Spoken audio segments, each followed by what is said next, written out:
Bine v-am găsit, dragii mei din Zodia Fecioară, oriunde v-ați afla. Bine ați venit tuturor pe canalul meu, Tarot Flor de Loto. Numele meu este Nina și, ca de obicei, mă bucur să v-am alăturat atât pe dragii mei abonați, cum de asemenea și pe cei care poate sunteți pentru prima oară aici pe canal. Azi voi face, așa cum v-am obișnuit, o lectură atemporală, fără limită de timp, o lectură pe care voi să o puteți urmări oricând doriți sau atunci când apare în viața voastră. Desigur, dragii mei, nu trebuie să uitați un aspect important, și anume faptul că voi vă construiți propriul viitor și, fiind o lectură generală, vă rog din suflet să luați decât acele mesaje care rezonează cu voi, iar restul lăsați-le să zboare în univers, pentru că sigur sunt pentru alte energii, pentru alte persoane care, într-o mai mică sau mai mare măsură, au legătură cu Zodia Fecioară.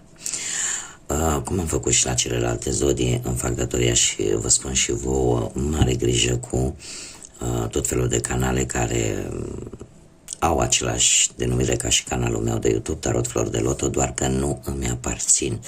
Acesta este unicul meu canal oficial, unde voi puteți să mă găsiți, ca să nu fiți induși în eroare. La poza de profil aveți poza mea, iar la fiecare videoclip pe care eu îl public, undeva în partea dreaptă jos, aveți sigla canalului.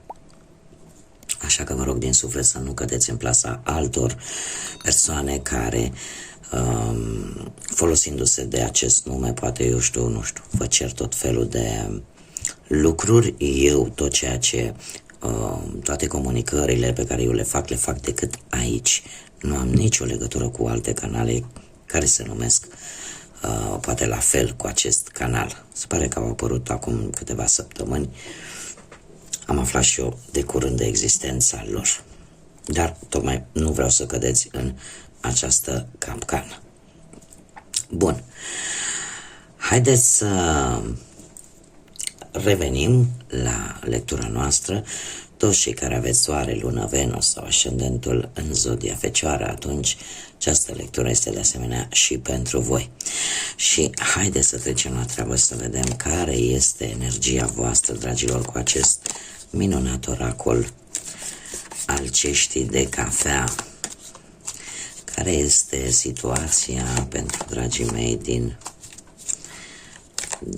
Fecioară?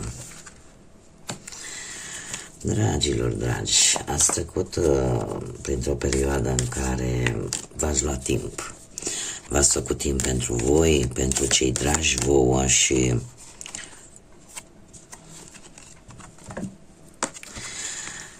eu aș spune că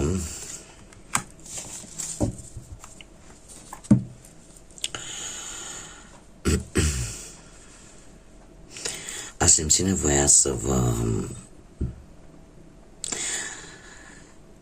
vă hrăniți, ca să spun așa, dar nu neapărat hrană fizică, o hrană spirituală pentru unii.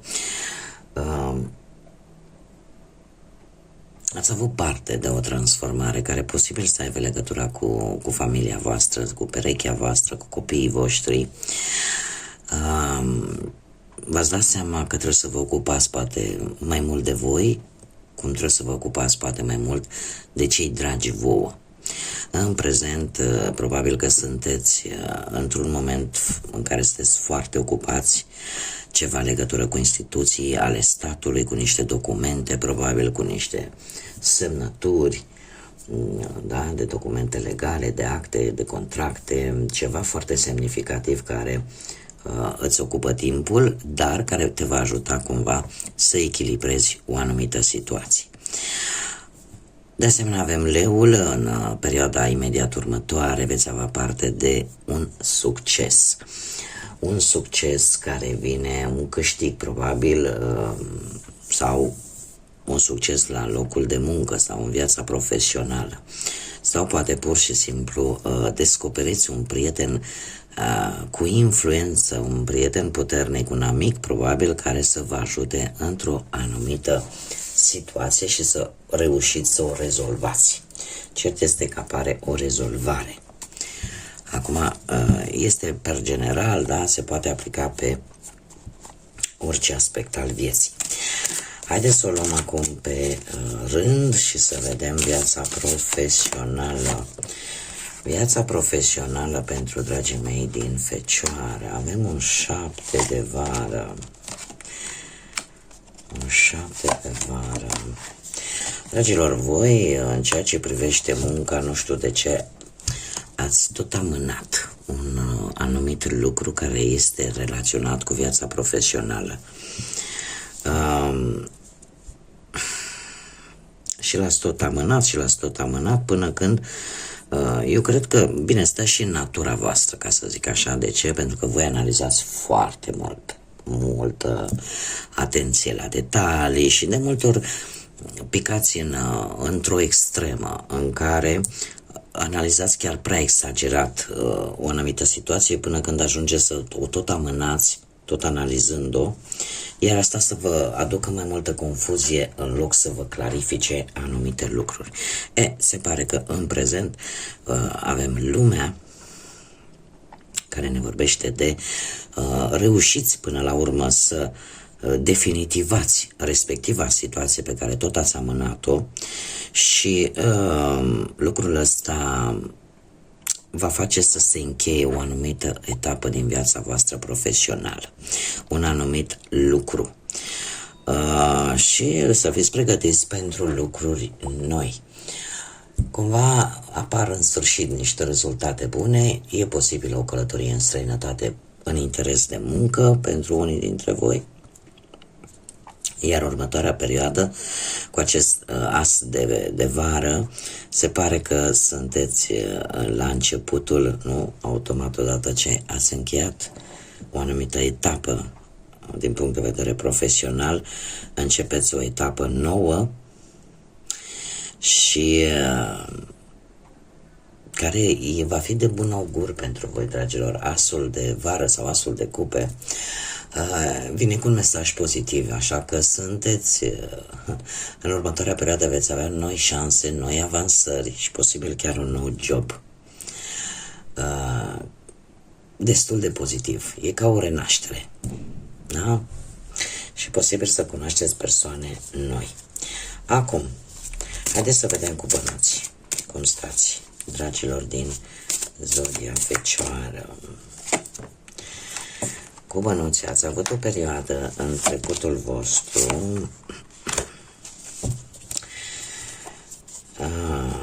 în care nu prea v-a interesat foarte tare așa partea asta a banilor.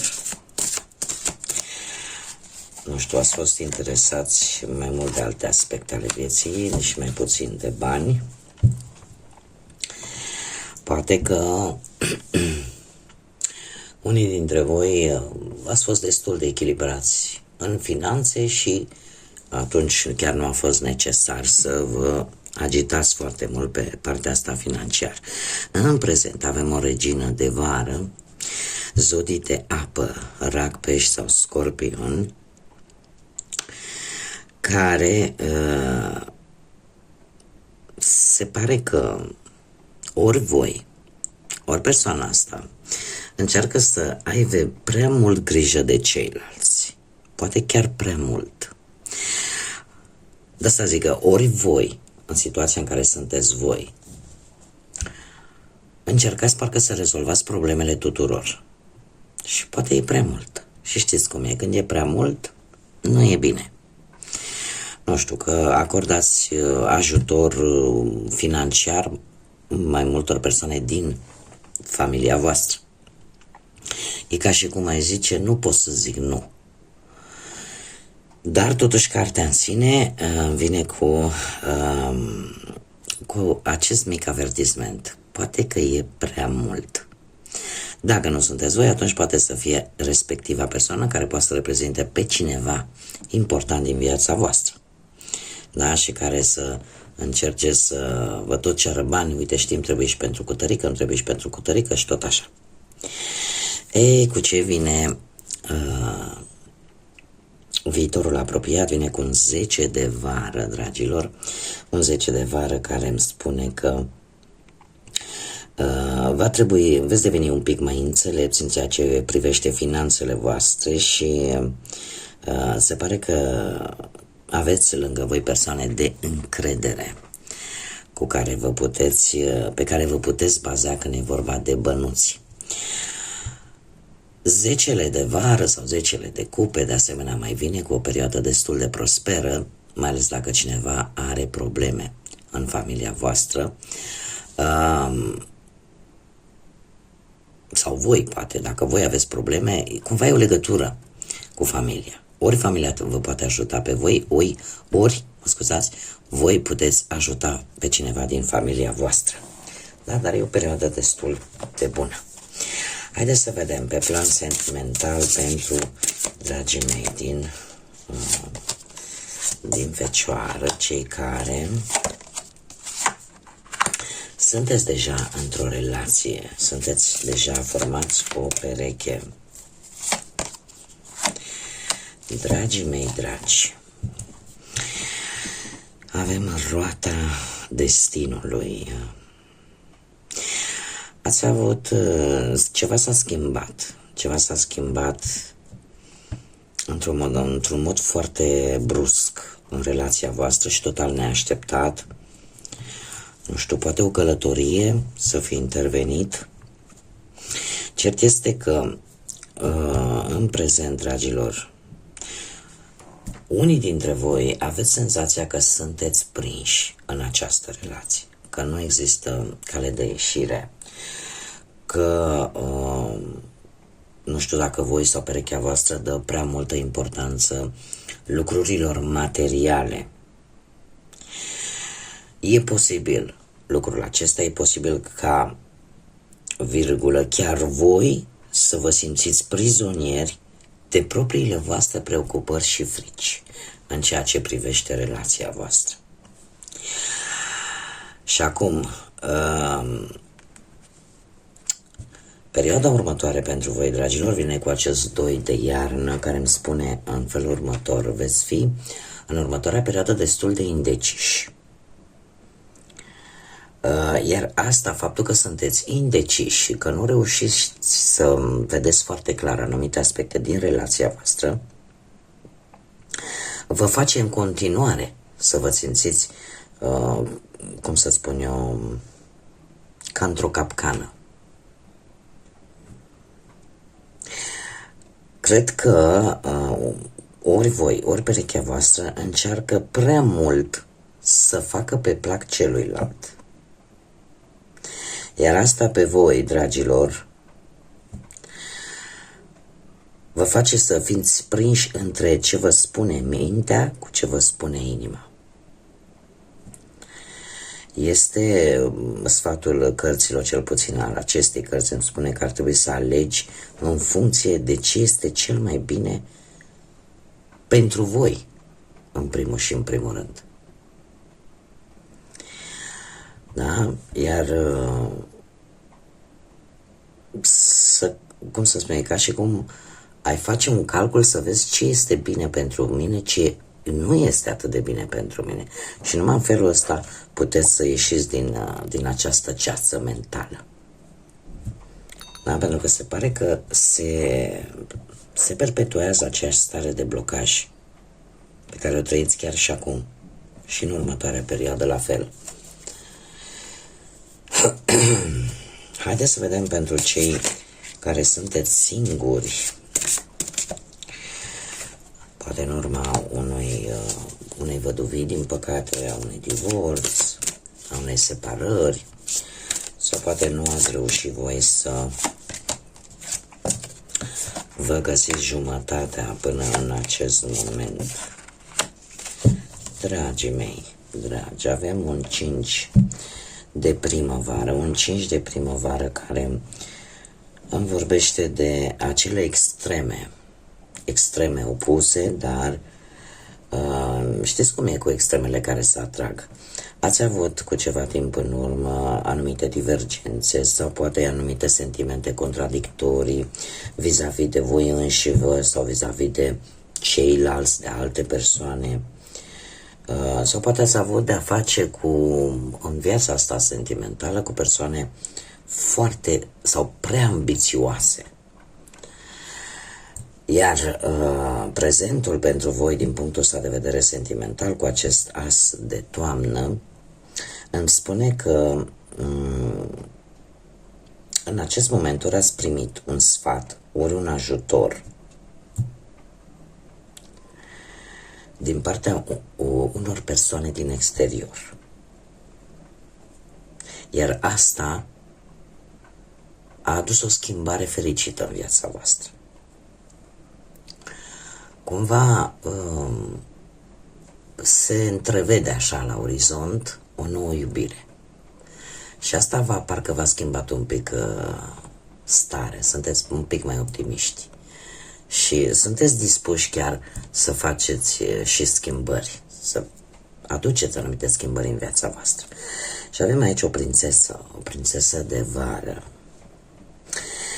O prințesă de vară care mie îmi vorbește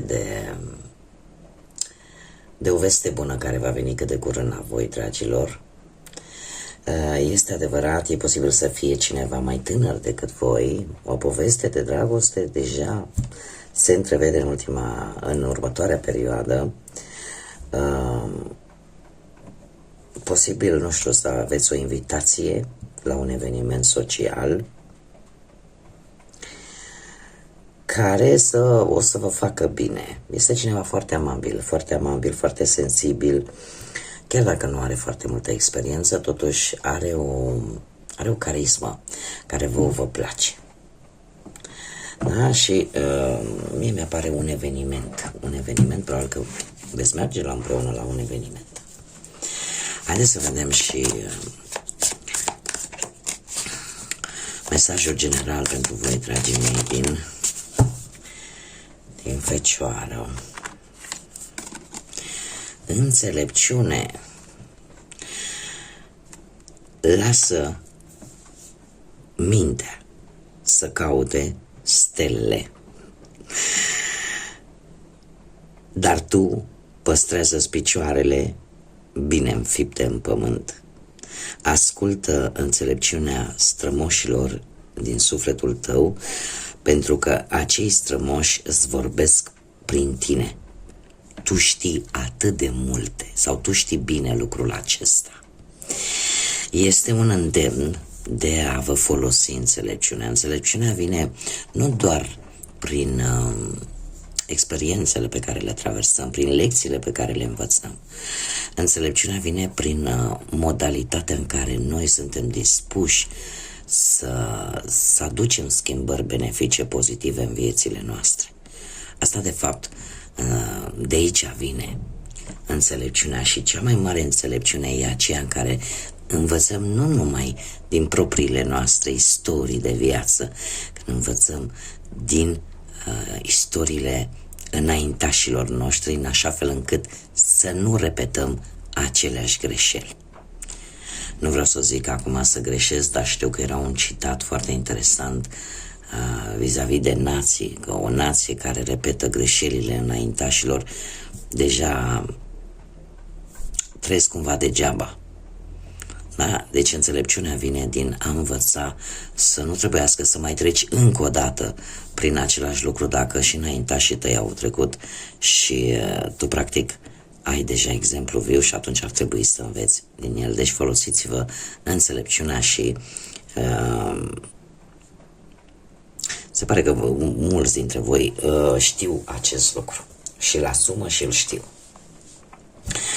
Bun, dragii mei, cam atât am avut pe ziua de astăzi vis-a-vis de această lectură. Eu vă mulțumesc pentru atenție, de asemenea vă mulțumesc pentru like-uri, pentru distribuiri, pentru comentarii, sunteți minunați ca de obicei. Le aștept în continuare, am nevoie de sprijinul vostru. Mare grijă cu canalele astea fake, care tot apar așa ca ciupercuțele după ploaie. Aici mă găsiți în permanență și până data viitoare, când ne vom reîntâlni, eu vă invit cu mare drag să vă abonați pentru cei care încă nu s-au abonat și, desigur, să aveți parte de tot ce e mai bun, de multă energie pozitivă și de multă lumină în suflete și în gânduri. Până data viitoare, când ne vom reîntâlni, să fiți iubiți, dragilor!